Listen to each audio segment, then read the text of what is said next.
Magandang araw mga ka-noodles. Bago natin umpisahan ang ating video, ay iniimbitahan ko kayo na i-click ang aking subscribe button at i-hit ang notification bell para lagi kang updated sa ating mga video.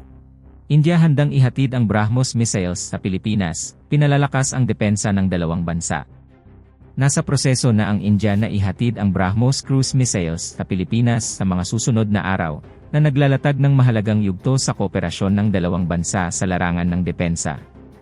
Ang pahayag na ito ay kasunod ng isang kasunduan sa pagbili noong 2022 na nagpapakita ng dedikasyon ng India na suportahan ang Pilipinas sa pagsasaayos ng kanyang kakayahan sa seguridad sa karagatan.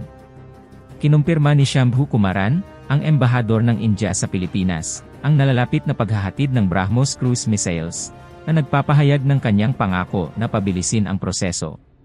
Bagamat wala pang tiyak na petsa, itinataguyod ni Kumaran na mangyayari ito sa madaling panahon na nagbibigay diin sa kahalagahan ng pagsaliguro sa depensa ng Pilipinas. Ang pag-akma ng BrahMos missiles ay sumusunod sa isang kontrata na nilagdaan noong Enero 2022 ng administrasyon ni dating Pangulong Duterte, kinatawan ni dating kalihim ng tanggulang si Delfin Lorenzana. Ang kasunduang nagkakahalaga ng 18.9 bilyon ay naglalayon na bumili ng isang shore-based anti-ship missile system, kung saan idinidiin ni Lorenzana ang kakayahan ng BrahMos missiles na magsilbing pampatibay laban sa anumang pagtatangkang bawasan ang sobereya at karapatan ng Pilipinas, lalo na sa West Philippine Sea.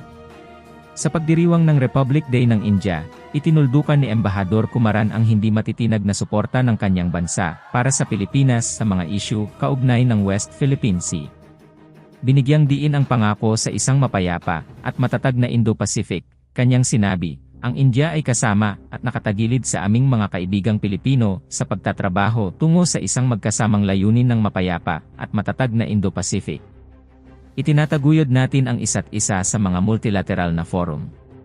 Tinatanggihan namin ang pananakot at pang-i-intimidate. Bukod sa paghahatid ng missiles, ipinahayag ni Kumaran ang pagiging handa ng India na paigtingin pa ang kakayahan ng Pilipinas sa depensa sa karagatan. Binanggit niya na ang anti-submarine warfare corvette ng Indian Navy, ang INS Kadmat, ay handang tumulong. Dagdag pa, ipinaabot ng India ang kahandaan na magsagawa ng mga joint patrol kasama ang Philippine Navy at iba pang mga bansa sa rehiyon.